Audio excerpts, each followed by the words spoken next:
जाति न पूछो साधु की, पूछ लीजिए ज्ञान। नमस्कार साथियों, स्वागत है आपका हमारे नए ब्लॉग में। और आज हम मौजूद हैं संत कबीर दास जी के मोक्ष स्थली पर, जहां पर कि उन्होंने अपना शरीर त्यागा था। गोरखपुर से करीब 30 किलोमीटर की दूरी पर ये मगहर नामक जगह है, जहां पर उनकी समाधि भी बनी हुई है और उनका मकबरा भी बना हुआ है। तो आइए देखते हैं कैसे यह स्थली, और आज यहाँ पर अमावस्या के अवसर पर मेला भी लगा हुआ है। तो चलते हैं अंदर और देखते हैं कैसा है यहाँ का मंदिर और किस प्रकार के हैं यहाँ के आयोजन और क्या कुछ है यहाँ पर। देखते हैं यहाँ पर।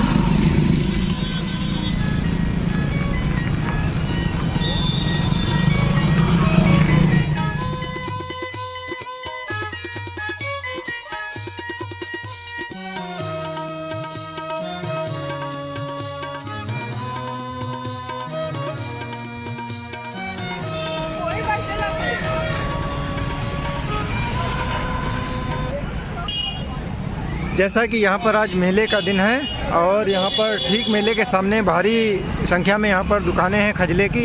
इससे लगता है कि यहाँ पर यहाँ के फेमस डिश है खजला, और लंबी दुकानें यहाँ पर दूर दूर तक एक ही प्रकार की दुकानें हैं और खजला है। इसमें देखिए कई प्रकार से सजा हुआ, तो जाहिर सी बात है यहाँ पर काफ़ी मात्रा में इसकी बिक्री होती है।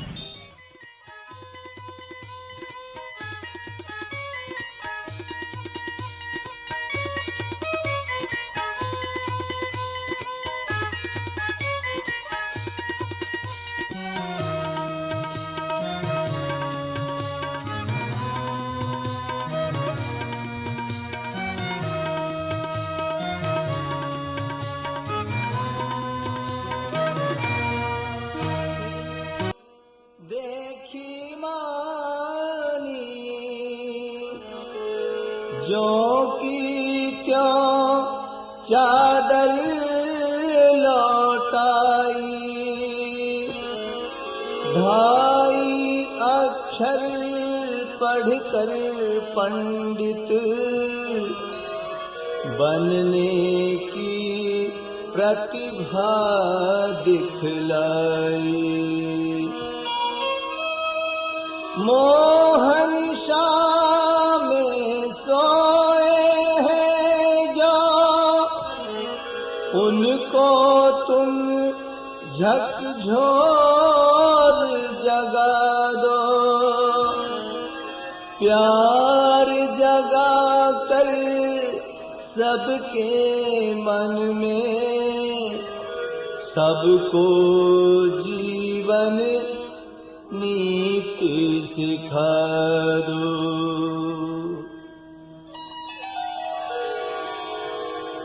आज आपके लिए दिलों में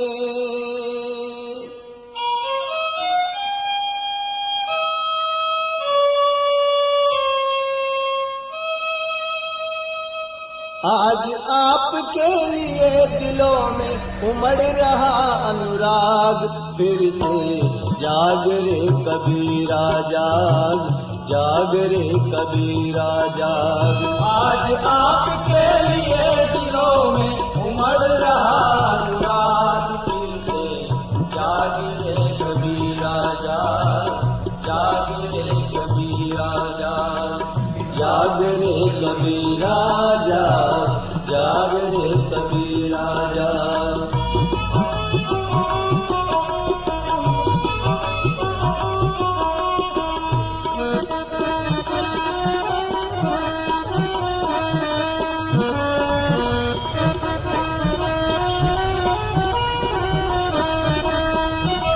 कुंज हरिद्वार की प्रतिनिधि टीम भी यहाँ पर पहुँची है आज, और संत कबीर जी की समाधि स्थल पर दर्शन प्राप्त करके सौभाग्य प्राप्त किया है।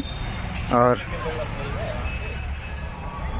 तो साथियों, हम पहुँच चुके हैं संत कबीर जी की समाधि स्थल पर, और यही वो ऐतिहासिक मगहर का ऐतिहासिक मंदिर है, समाधि स्थल है, जहाँ पर संत कबीर जी का समाधि बनी हुई है। और यहीं वह स्थान है जहाँ पर उन्होंने अंतिम समय अपना व्यतीत किया था। एक मान्यता थी कि काशी में मृत्यु प्राप्त होने से स्वर्ग मिलता है और इसी के पड़ोस में यहाँ मगहर में मरने से अगले जन्म में विकृतियाँ होती हैं और बहुत कुछ मान्यताएं थी कि नुकसान होता है। तो उन मान्यताओं को खंडित करने के लिए ये अपने अंतिम समय में कबीर जी आए थे यहाँ पर मगहर में। उन्होंने यहीं पर अपने शरीर का त्याग किया था। और जैसा कि हम सभी जानते हैं कि वो जाति और संप्रदाय आदि से काफ़ी ऊपर एक संत फ़कीर थे, तो हिंदू और मुस्लिम भी उनको सभी दोनों लोग उनके अनुयायी थे। तो जब उनका शरीर उन्होंने त्यागा तो उनके शरीर पर भी दोनों लोगों ने अपना हक जताया। तो उसी को लेकर के यहाँ पर जो मान्यता है कि उनका शरीर इस बंटवारे में कि इनका जो अंतिम संस्कार है किस माध्यम से हो, हिंदू रीत से हो कि मुस्लिम रीति रिवाज से हो। तो इसी विवाद के बाद में ये तय हुआ कि उनके शरीर का बंटवारा किया जाए। लेकिन जब उनके शरीर का बंटवारा किया गया तो मान्यता है कि वो उनके शरीर के स्थान पर फूल मिले, जिन फूलों को आधा आधा बांट लिया गया और उन्हीं फूलों को यहाँ जो मंदिर है संत सदगुरु कबीर समाधि मंदिर मगहर का यहाँ पे, और दूसरा आधा भाग जो पीछे यहाँ पे मज़ार दिख रही है, तो ये दोनों चीज़ें यहाँ पर स्थित हैं और फ्रेम में एक साथ दोनों को देख पा रहे हैं। तो अपनी अपनी आस्था के अनुसार सभी लोग इन मंदिर और मज़ारों पर यहाँ पहुँचते हैं। तो ये था आज का मगहर का संत कबीर आश्रम का समाधि और मज़ार का दर्शन। और इसके साथ ही में यहाँ पर आज मेला भी लगा हुआ है, चूँकि अमावस्या का दिन है तो यहाँ पर मेला भी लगा हुआ है। उसकी भी एक झलक यहाँ पर आपको दिखाएंगे। चलते हैं आगे। और तो संत कबीर समाधि स्थल के पास में ही ये संत मज़ार है कबीर साहब की, और यहाँ पर भी श्रद्धालु पहुँचते हैं।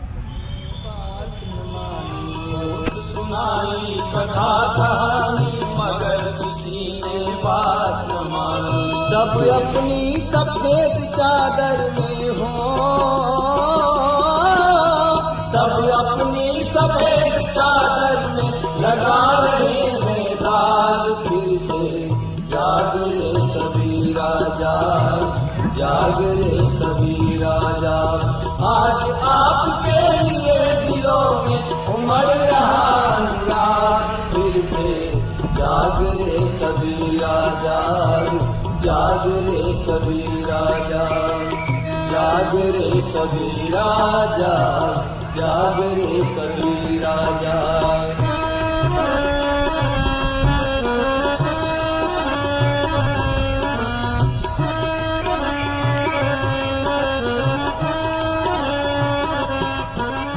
साथियों एक बार फिर से आपको दिखा देते हैं, ये वही संत कबीर जी का मंदिर है, यहाँ पर समाधि है और उनका मकबरा है, दोनों एक साथ हैं यहाँ पर। एक बार दूसरे एंगल से भी आपको दिखा देते हैं। ये यहाँ पर मकबरा है जहाँ पर कि मुस्लिम रीति नीति से उनका संस्कार किया गया और उनका स्थल स्मारक बनाया गया। और उसके ठीक आगे जो दिख रहा है वो संत कबीर जी का समाधि स्थल है, मंदिर के रूप में यहाँ पर इसको विकसित किया गया है। और पर्यटन विभाग की ओर से इसको बाकायदा संरक्षित किया गया है और एक बड़े ही अच्छे स्मारक के रूप में यहाँ पर दर्शनीय स्थल के रूप में यहाँ पर ये संजोया गया है। और ये इसी परिसर में नवाब अली बिजली शाह जी की भी यहाँ पर ये मकबरा बना हुआ है, जिनको कि जो कबीरदास जी को यहाँ पर लेकर आए थे मगहर में, उनकी भी यहाँ पर समाधि बनी हुई है। और इसके साथ ही यहाँ पर हम देख सकते हैं कि अन्य यहाँ पर मकबरे कब्रें भी यहाँ पर देखिए बनी हुई हैं। इनके बारे में तो हमें जानकारी नहीं है, लेकिन यहाँ पर निश्चित रूप से ये इसी संस्थान से जुड़े हुए लोग रहे होंगे जिनकी अन्य मकबरे यहाँ पर बने हुए हैं। तो साथियों ये परिसर है यहाँ पर, और हम लोग देख रहे हैं हिंदुओं ने भी उनके विचारों को माना, मुस्लिमों को ने भी उनके विचारों को माना। लेकिन एक फ़र्क हम यहाँ पर देख रहे हैं कि जहाँ पर इस समाधि स्थल पर चारों ओर उनके दोहे लिखे हुए हैं, उनके विचार लिखे हुए हैं, उनके बारे में लिखा हुआ है। दूसरी ओर अगर हम मकबरे की ओर देखते हैं तो वहाँ पर केवल एक मज़ार लिखा हुआ है। वहाँ पर कोई उनके विचार के विषय में उन्होंने क्या कहा, उनके ज़िंदगी से संबंधित कुछ भी नहीं है। तो ये एक थोड़ा फ़र्क है दोनों समाधियों में। यहाँ पर दोहे लिखे हुए हैं जो उन्होंने उपदेश दिया जीवन भर, नहाए धोए क्या हुआ, मन का मैल न जाए, तमाम चीज़ें यहाँ पर जो दे रखी हैं तो यहाँ पर इधर लिखी हुई हैं। लेकिन जो दूसरे साइड में मकबरा बना हुआ है वहाँ पर हम उनके उपदेशों को नहीं पाते हैं, केवल उनकी समाधि को पाते हैं। तो ये एक फर्क यहाँ पे देखा गया है दोनों में।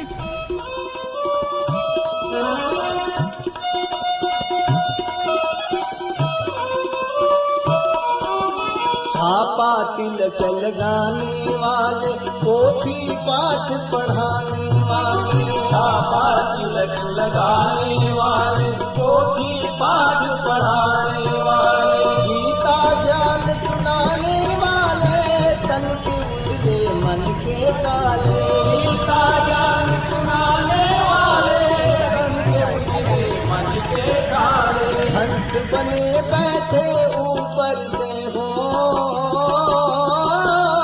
हंस बने बैठे ऊपर से, भीतर विषधर नाग फिर से, जाग रे कबीरा जाग, जाग रे कबीरा।